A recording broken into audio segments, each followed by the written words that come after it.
From the Library of Congress in Washington, D.C. Good afternoon, everyone. My name is Joe Heim. I'm a general assignment reporter at the Washington Post. And the Post, as you may or may not know, is a charter sponsor of the National Book Festival. They told me whatever I do to make sure I said that. I think we can all agree that the best way to know someone these days is to look at their Twitter feed. And Libba Bray is amazing on Twitter. Her little bio is silly, silly writer and all-around bad influence. You should probably leave while you can. Right away, you know this is someone you want to hang out with. She took questions recently on Twitter, and someone asked, "Are you dressing for Halloween this year? If so, what will you be?" Libba responded, either Ranch or Thousand Island. Another asked, "What should I read on a 7-hour train ride?" Libba wrote back, "Whatever it is, read it aloud. Your fellow passengers will adore that." I also know from her Twitter feed, and also from just recently meeting Libba, that she got her first tattoo. It is huge, and it looks very painful. There are a lot of things I could say about Miss Bray, and they told me that for cheap applause, just mention titles of her book, like the brand new Lair of Dreams, and The Diviners, and Beauty Queens, and the Gemma Doyle trilogy. But I was really struck by part of her autobiography on her homepage, so I just want to read that little part to you. This is her, not me. 3 weeks after high school graduation, I had a serious car accident. I demolished my face and lost my left eye. For those of you wondering what this was like, I can tell you it sucked, like a lot. Also, the doctors did not replace my lost eye with a laser, which I think is just stingy. It took many years to put me back together again, but most of the pieces seemed to be in the right places. And anyway, that's when I discovered how powerful writing can be, because writing everything down kept me alive. This is how I know that writing can save your life. So if you take away nothing else, tuck this thought into a pocket of your soul. Should you ever find yourself in a bad, hopeless place, please know that you can write your way out of something that feels completely unwinnable and into something better, and just possibly into something wonderful. With a collection of best-selling YA novels, many, many prizes, and a tremendous Twitter feed, Libba Bray has written herself into something wonderful, and so I'm very pleased to be able to introduce her to you today. Libba.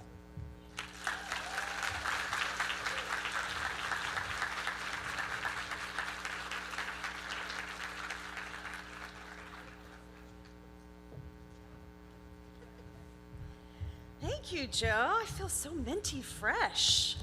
Wow. Hi. How is everyone? I want to be you. Wow. I like any kind of overachieving with how are you feeling? Fantastic. You are awesome. I'm going to call on you a lot. It is so wonderful to be here today. I am thrilled. I have never been to the National Book Festival. I don't know why. But I'm here. I'm thrilled to be here now. And I'm thrilled Karen is going to be my timekeeper. And I can barely see over the podium because that's how short I am. So I can, you know what I'm going to do? I'm going to stand on my book, and now I'm tall enough. Oh, yay. So I just need one volunteer, somebody who doesn't mind singing. Do you like to sing? Perfect, perfect. Do you know Katy Perry's Firework? Awesome, because I hate that song. So here's what I need you to do. I can't talk too long because then we won't have time for questions. And sometimes I run at the mouth. I'm sure you haven't figured that out. And so Karen is going to keep me honest, but if you look over and you see that I have gone to, that I only have 5 minutes left, your job, what's your name? Catherine, your job is to start singing Katy Perry's Firework, all right? Because I will stop. And not because you won't have a lovely voice, because you will, but because I can't do that song. All right. So I thought I would start today by sharing with you an artifact. Years ago, when I wrote the Gemma Doyle trilogy, I was fortunate enough to go on a small tour, and I went to different high schools in the nation, and it was sponsored by YM Magazine, which also went under while I was on the road. I'd like to think those things are not related, but so as I was out on the road, what became clear to me, what I did not know, was that there was a co-sponsor for this tour. And that co-sponsor was my doll. As so often happens in these book-related tales. And I would walk into these schools and there would be like a big, poster with my book on it, and then it would say, "My Doll Presents." And I saved one of the bookmarks that they made, which is in my favorite colors of baby pink and blue. And so I just thought I would read this little bit here. It says, "The My Doll Girl Talk Book Club. Go to www.greatandterriblebeauty.com for more about the book and Libba Bray." And that's in like 6-point type. You can barely see it. And then in big pink letters it says, "Are cramps, bloating, and fatigue slowing you and your friends down? Only My Doll has special ingredients to provide complete relief of all your menstrual symptoms. Get My Doll and get on with it." So if you feel any kind of discomfort, my books are here for you. And this is what we authors call living the dream. One of the things that you're often asked to answer when you are speaking publicly, which, by the way, plenty of people have heard me speak publicly and gone on to live perfectly normal lives. I have a lot of hope for you. But one of the things that you're asked, one of the first questions is, can you tell us about your book and the inspiration behind it, which seems like a perfectly normal thing to ask. It's a very straightforward question. And yet, when somebody asks me this, I swear it's like my eyes glaze over, and my eye glazes over, and whole universes are born and die. GOP candidates proliferate like Kardashian TV shows. And then I swallow and blink and say something really inspired like, "I like your shoes, Bob." And the truth of the matter is, I wish that there was some kind of lightning bolt moment, that I could say, like, "I saw it in a dream," or, "I was sitting around the house on a Sunday afternoon listening to the hi-fi with some Campari because I like it bitter like my heart, as one does on a Sunday. And Captain and Tennille were telling me, love will keep us together. And Joy Division was saying, love will tear us apart." And I was like, my God, what? I'm so confused. But that's really not what happens. And so to me, it's much more like, anybody ever played the video game Katamari? Yes, isn't it? I love that. Yeah, I love that you're doing the motion. So for those who have not played Katamari, it is this game in which you are a big ball of sticky, and you just roll around the landscape, and things just kind of stick to you. It's kind of like being in the New York subway.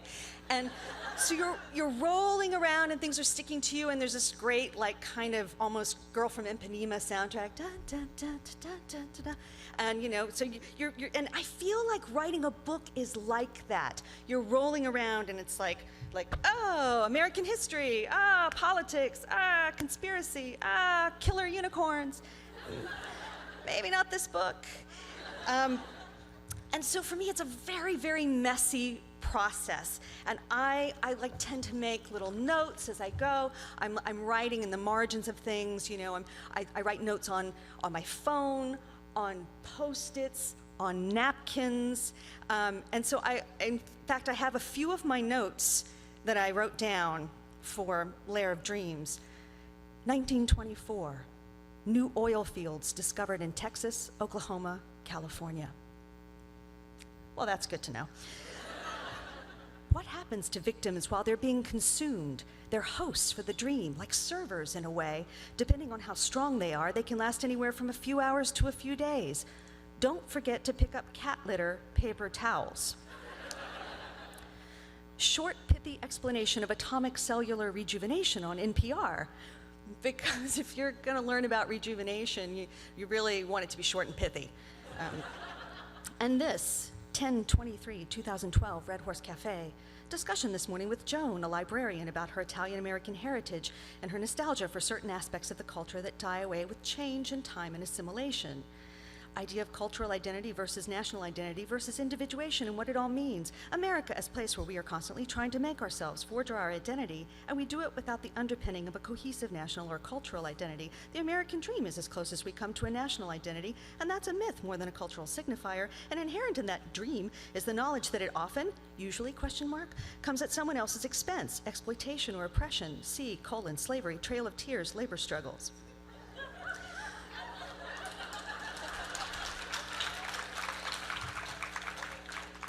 You're a goddess. And I am super fun at parties. So there's no thunderbolt moment for me. And so I'm just going to talk about a few of the inspirations, a few of the things that stuck to me in the writing of the Diviners series.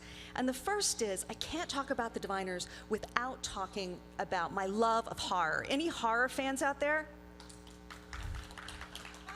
It's a little paltry. No love for the horror, oh my God. Well, I'm a horror freak, and it is my drug of choice. I will take it in any form. I'll take it in books, I'll take it in comics, I'll take it in TV, movies. You know, I would take it in haiku, like horror haiku. I feel like horror haiku is a thing waiting to happen. Mom, do you miss Dad? No, child, he's always with me. That's what he said too.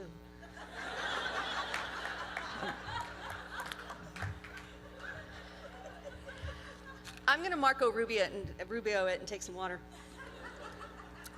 This is water, I just wanna clarify because it looks like a vodka bottle. And, sorry God.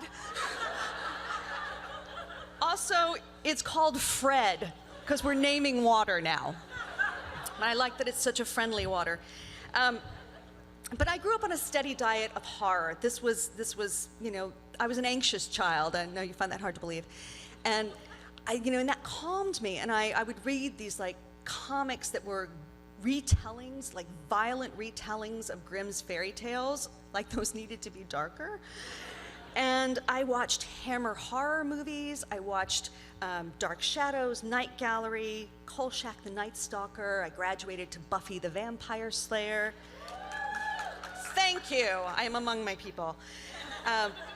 But I also read a lot. I read spooky Nancy Drew stories and Edgar Allan Poe and Nathaniel Hawthorne, Shirley Jackson, Henry James, Stephen King. I found that I was particularly drawn to American horror because there was something very, very familiar about it to me. And I would even add to that list Thornton Wilder's Our Town and Edgar Lee Masters' Spoon River Anthology, because they're ghost stories. They're ghost stories, y'all. But I also had this great-grandmother, and she lived in North Carolina. We lived in Texas, so I didn't get to see her all that often. But when we would go to visit her, she was very religious and very superstitious. And, she would say things like, never put a hat on the bed. That's bad luck. And, if you saw, like one time we walked out the front door, and there was a dead bird on the sidewalk, and my mother was like, I don't think we should go on this trip, But my grandmother, my great-grandmother would tell me these stories, and the stories she told me that I loved the stories were about her grandmother, because she was raised by her grandmother, and her grandmother was a seer. So she would tell me these incredible stories, and one of them that stuck with me was that she said they were sitting on the front porch. This would have been the late 1800s, and it was broad daylight. And next door to them was the undertaker shop, because her grandfather was the undertaker, because I just come by the creepy honestly. And so she said that they were sitting there, and all of a sudden her grandmother went still, like she was in one of her trances, and she said, I see a light on in the shop. Somebody has died.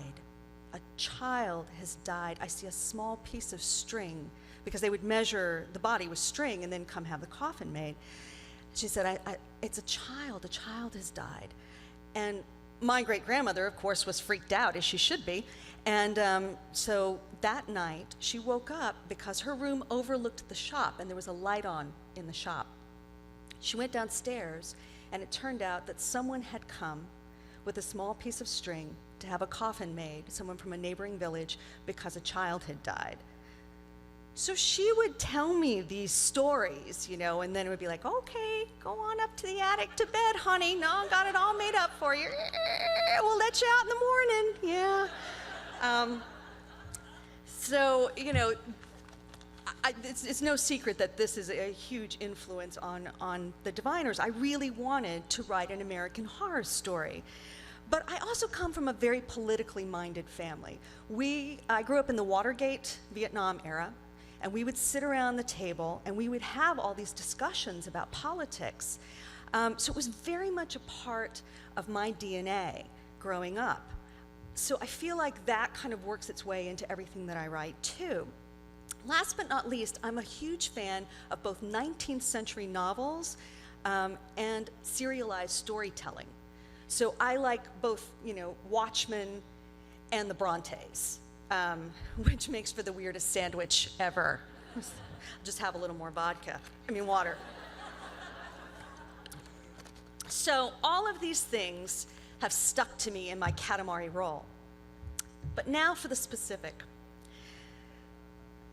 It was 2008, which was an election year, when I began to think about once again writing a series. After I had finished the Gemma Doyle trilogy, I promised myself I would never do that again, but because I was not loved enough as a child and I'm a self-harmer, I said I was going to do it again. And so I was thinking, you know, I really want to tell a sprawling story and I want to tell a horror story, but I'm not sure exactly what form that should take.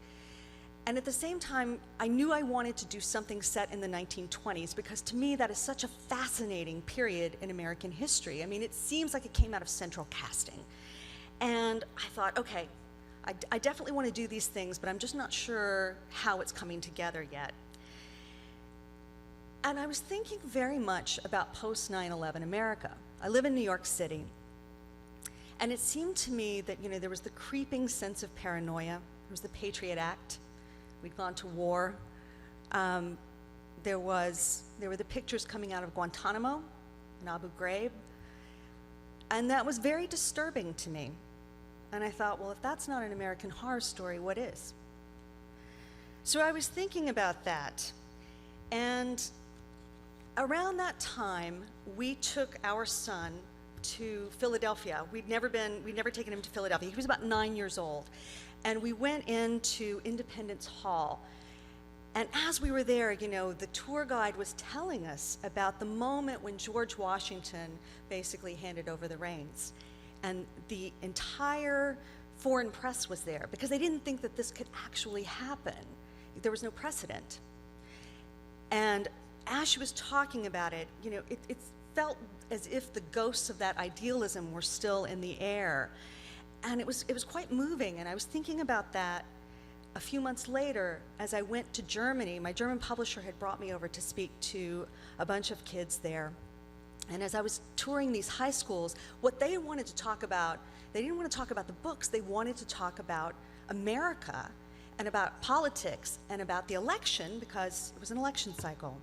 So we did that, we talked about it, and when they sussed out that I was not really a George Bush fan, they began to talk about a lot of things, and they were kind of hardcore about what they saw as American imperialism post 9/11. And one kid turned to me and he said, "Are you still proud to be an American?" And I thought, wow, that is a heavy question. But it was a question that I didn't have an easy answer for and that made me uncomfortable. And I once heard Lois Lowry say that she doesn't write about what seems familiar, what she knows. She likes to write about what she doesn't know, what keeps her up at night, what makes her uncomfortable. And that was all making me uncomfortable. And that was the moment that the story started coming together. And the more I researched the 1920s, the more I began to see the parallels between where we had been and where we were now. Anti-immigration fervor, xenophobia, racism. So there was an awful lot to look at because sometimes the monsters that we create are not nearly as scary as the monsters that already exist. So how I make sense of the world is to write about things. And I began to write about 1920s New York in all its glory and its darkness. I wanted to write about flappers and speakeasies and my own haunted house, which was a museum of American superstition, folklore, and the occult, also known as the Museum of Creepy Crawlies. I wanted to write about Chinatown psychics and rakish pickpockets and Harlem number runners and Tin Pan Alley songwriters and folly showgirls, witches, serial killers, jaded tabloid newspapermen, about the KKK, about class struggle, about the American eugenics movement that never seems to go, and the xenophobia that never seems to go out of style. I wanted to write about immigrants and strivers and people reaching for, defining, and redefining the American dream, along with a host of big bads that would hopefully make Joss Whedon proud, and about the ghosts of our past trying to reach us here in the present. I have 10 minutes left. Thank you, Karen. Oh, I said 5. Right. Actually, I think I need a musical cue. Will you help me, Kate?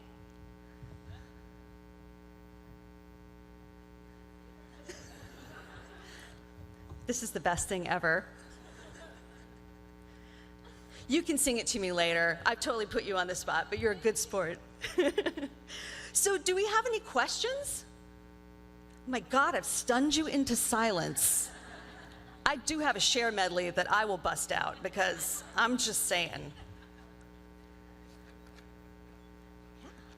All right, so you usually, in all of your books, you've been writing for a long time, and in all of your books you have some sort of LGBT representation. In the time that you've been writing, have you noticed a change in how that's recepted by your audience, by the public? Is there more acceptance of that, more encouragement of that, as opposed to resistance when you first started? That's a great question. And I think that, yes, there has been, there is more acceptance, and I think that there is, and I think, like when you've got a movement like We Need Diverse Books, who are really pushing and opening things up, I think that that is incredible. I think what they have done is incredible. And yeah, so I think that there is more acceptance. Actually, I can tell you a story about that, because I tell stories. And I grew up in this small Texas town. I always describe it as Tatooine with a Walmart. Thank God you still know what Star Wars is, even if you don't like horror. And so when I was growing up, my dad had to be in the closet. Because, I mean, we knew, but we had to be careful. We had to protect him because he would have lost his job or worse. And then last year, there was a book festival held not too far from my hometown. And there was a panel, an LGBTQ panel, and it was so packed that it was filling out the halls, and they couldn't let everybody in. And so the authors got up and gave their seats so that more teens could come in. And I'm like, yeah, love wins. Great question.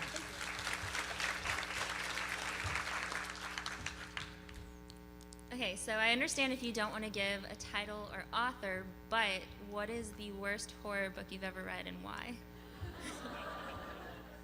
What is the worst horror book I've ever read and why? Oh, wow.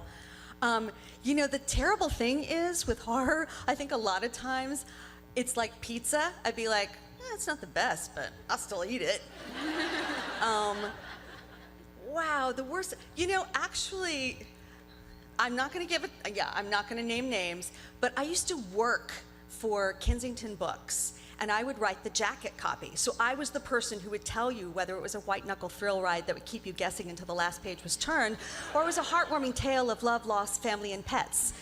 And so there was this one author, and she was writing this sort of revenge fantasy, and it was so graphic and awful. I mean, so it's not, it was considered like, contemporary women's romance. And I was like, just like, duct tape this guy to a chair, and I'm not even going to get into it. I'll just say Casino Royale.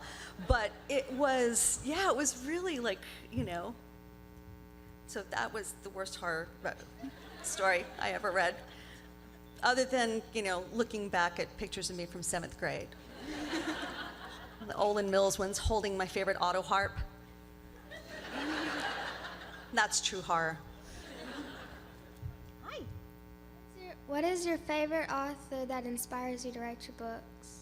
Oh, that's a great question. My favorite author who inspires me. Do you have a favorite author? I mean, other than me, which that's just a given. It's just a given. It's hard to answer because there's so many authors that I love and adore.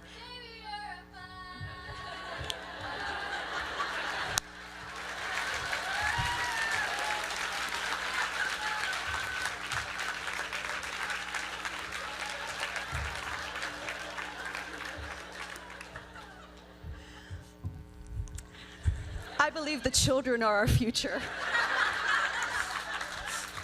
Treat them well. Beautiful. Round of applause.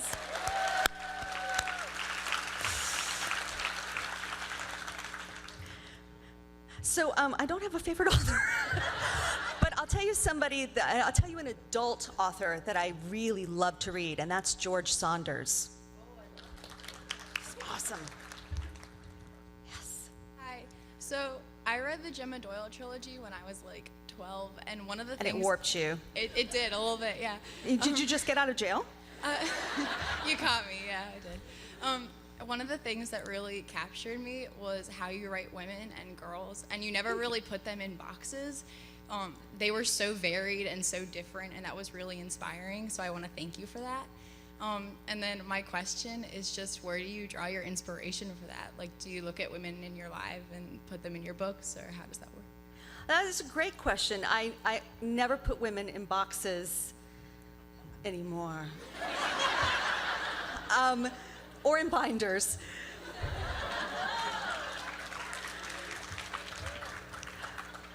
I just feel like, I often talk about how I want women in my books to have the full Roy G. Biv of experience and emotion. And I think that often what happens is we tend to deny women that, there are all these things, and often they're very subtle ways of sort of keeping women in line. And women are very complex, obviously, as are men. And all of the women I have ever known have been complicated and glorious. And I wanted those women to be represented in my books. So yeah, it's important to me. I mean, it's important to me always to find the beating heart of every character, and I hope to do the due diligence that one needs to do to create, real 3D characters. So I hope that has come across, and thank you. That's a great question. Hi. I have two questions. They're kind of vague, so I'm going to throw them both out, and you can answer whichever one you want. Ready? Hold on. Let me talk to Fred. You're on. All right. So the first one I have is, what do you love most about your work? And the second one I have is, what goal do you have, like, with your storytelling? Wow. What do I love most about my work? It's tempting to say something like finishing, the end. I think there are two things that I love. One is I always feel like I'm a different person on the other side of a book. So I'm constantly questioning the status quo, and that means my own status quo. That's cool. So yeah, it's that I feel like I have come through as well. Yeah. And also that there is a tremendous community with YA writers. I mean, such a supportive, loving, wonderful community that I feel very, very grateful to be part of, and it's real. And so, and that was something that I could not have anticipated when I started writing, was that I would meet so many great friends, and that there would be this great sense of community. And so that is something I dearly love. And then what was the other question? The other question was, what is your goal with story writing or storytelling? It's tempting to say to write one true sentence, to find some kind of truth in there. And I go in armed with questions, and I always feel like the first draft is a defense, and I have to get through that to try to find what the real story is. Yeah. Thanks. Thank you. We both survived. Hi. Hi. Jumping off of a previous point, I've always valued how you have strong female heroines in your books, but you also spotlight the importance of women's friendship, and that is a source of strength. And I'm wondering what you see as the relationship between women and horror in your books. Wow, that is a great question. Who wants to answer that? That is such a great question. You know, often women are the victims in horror. And I definitely don't want to wrap up. I'm over a lot of time. I definitely don't want to do that. And I also don't want anybody to come up here and pull me off with any kind of hook. So I'm just going to say this was awesome. Thank you. Thank you. And I'll be signing at 3:30. And you can ask me anything. I'll sign anything. And thank you, Karen. This has been a presentation of the Library of Congress. Visit us at loc.gov.